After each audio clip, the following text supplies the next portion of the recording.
Hello, welcome back. രാവിലെ തന്നെ പറമ്പിലോട്ട് ചാടി. നമ്മുടെ ആയുധങ്ങളൊക്കെ കയ്യിലുണ്ട്. കേട്ടെ, എല്ലാ സാധനങ്ങളുമായിട്ടാണ് വന്നിരിക്കുന്നത്.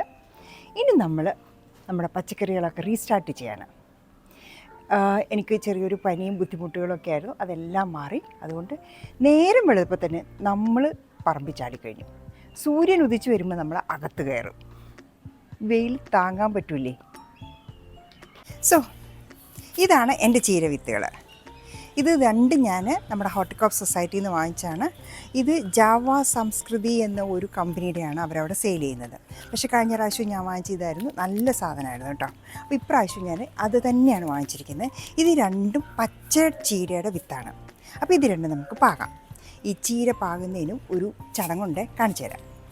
നമ്മുടെ ഈ ഒരു ഏരിയയിൽ ഞാൻ നട്ടിരുന്നത് മുളകായിരുന്നു. പക്ഷേ അത് വളരെ ശോചനീയമായിരുന്നു അവൻ്റെ അവസ്ഥകളൊക്കെ.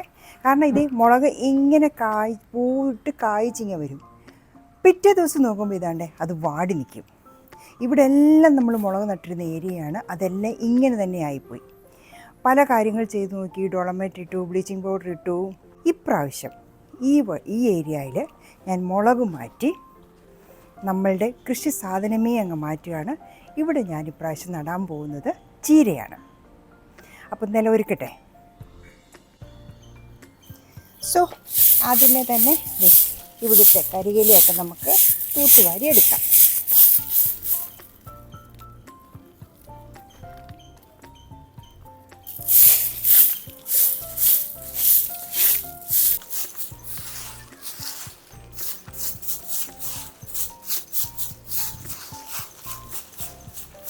കുറച്ച് ദിവസം മുമ്പ് നമ്മൾ ഇവിടെ ഡോളമൈറ്റും ബ്ലീച്ചിങ് പൗഡറും ഒക്കെ ഇട്ട് മാക്സിമം ട്രീറ്റ് ചെയ്തിരിക്കുന്നതാണ്. കാരണം നമ്മളുടെ മുളകുകളെല്ലാം പോയി കഴിഞ്ഞപ്പോൾ ഭയങ്കര സങ്കടമായിപ്പോയി. കാരണം ഇവിടെ എന്ത് ചെയ്താലും അങ്ങനെയായൊരു സിറ്റുവേഷനിലേക്ക് പോകുമായിരുന്നു.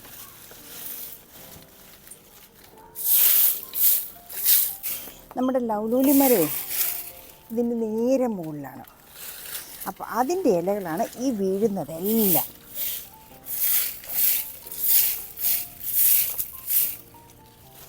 അടുത്തതായിട്ടേ നമ്മുടെ ഈ മണ്ണൊന്ന് കൊത്തി ഇളക്കാം. ഓൾറെഡി കൊത്തി ഇളക്കി ഇട്ടിരുന്നതായിരുന്നു, പക്ഷേ ഇപ്പോൾ കുറച്ചൊന്ന് ഉറച്ചിട്ടുണ്ട്.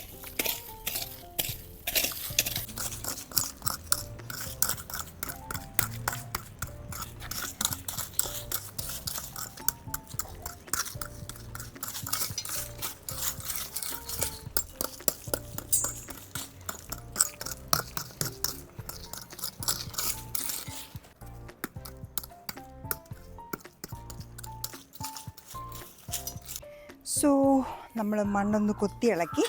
ഇനി ഒന്ന് ഇതിട്ടുകൂടെ പിടിക്കാം.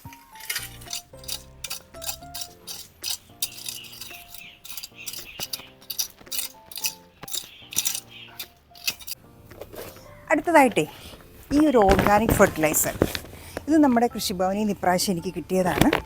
എല്ലാ വെജിറ്റബിൾസിനും ഇടാൻ പറ്റുന്ന സാധനമെന്നാണ് അവർ പറഞ്ഞത്. പൗഡേർഡ് ഫോമാണ്. അപ്പം നമുക്ക് ഇതങ്ങ് തൂകി കൊടുക്കാം.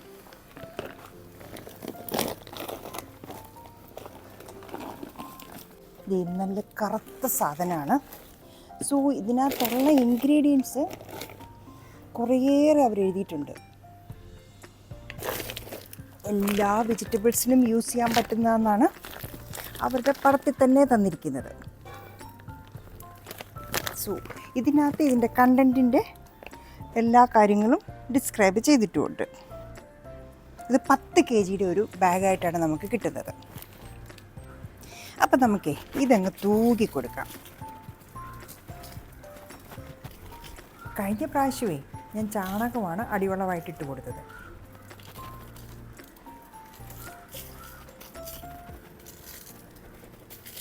വളമിട്ടില്ലെങ്കിൽ ഒന്നും പിടിക്കില്ലല്ലോ, അതുകൊണ്ട് വളം മസ്റ്റാണ്.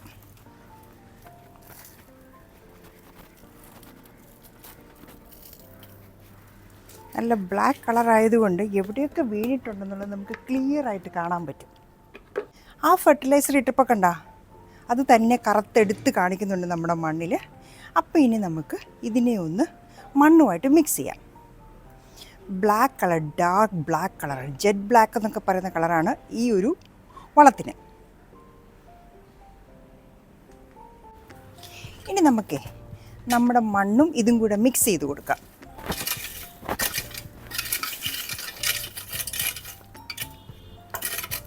അപ്പോൾ ഈ കറുത്ത കളറെല്ലാം മണ്ണിൻ്റെ അടിയിൽ പോകണം.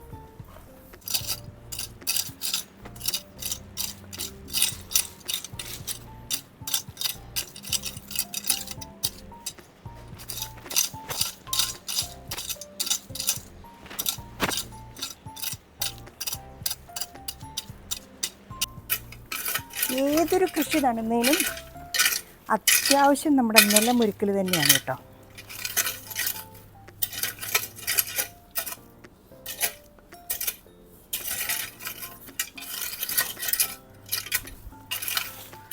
കുറച്ച് കല്ലും മണ്ണും ഒക്കെ ഉണ്ട്, അതിനെ നമുക്ക് ഇങ്ങോട്ടാക്കാം. ഉണ്ടക്കല്ലുകളൊക്കെ. സോ ഏതാണ്ട് യൂണിഫോമായിട്ട് നമ്മുടെ വളമെല്ലാം നമ്മൾ മിക്സ് ചെയ്തു.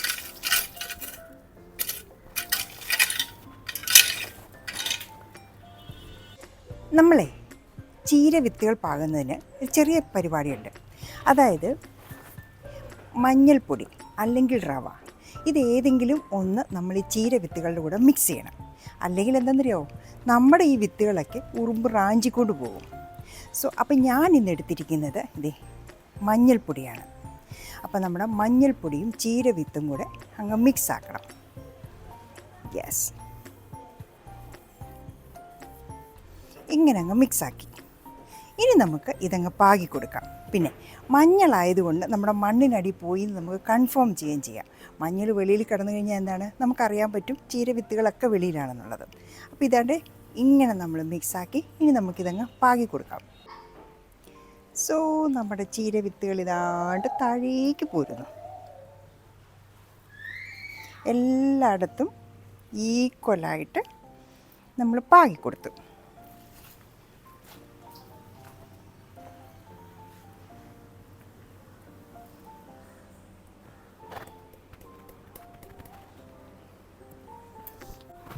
അടുത്തതായിട്ടേ നമ്മൾ പാകി ഇതിനെ ഒന്ന് മിക്സ് ചെയ്ത് കൊടുക്കണം. ജസ്റ്റ് ഈ തൂമ്പ വെച്ച് ഒന്ന് അങ്ങോട്ടും ഇങ്ങോട്ടും ആക്കി കൊടുത്താൽ മതി. ഇതെല്ലാവരും ഇതിനടി പൊയ്ക്കോളും.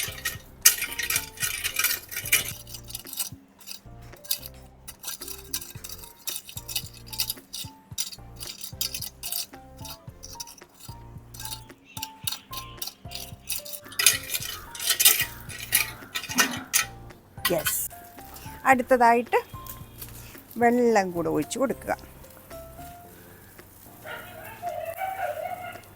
വെള്ളം കുത്തി ഒഴിക്കരുത്, ഇങ്ങനെ സ്പ്രിങ്കിൾ ചെയ്ത് ഒഴിച്ചാൽ മതി.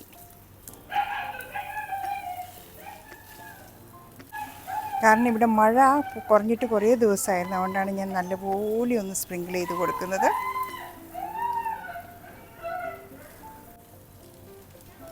വെള്ളം കുത്തി ഒഴിച്ചാലേ നമ്മളിപ്പോൾ പാകിയ നമ്മുടെ വിത്തുകളെല്ലാം പല വഴിക്കായി തെറിച്ചു പോകും. അതുകൊണ്ട് എന്ത് ചെയ്യണമെന്നറിയാം, ഓസിൻ്റെ എൻഡിൽ നമ്മുടെ ഫിംഗർ വെച്ചിട്ട് സ്പ്രിങ്കിൾ ചെയ്ത് വേണം വെള്ളം നനയ്ക്കാൻ.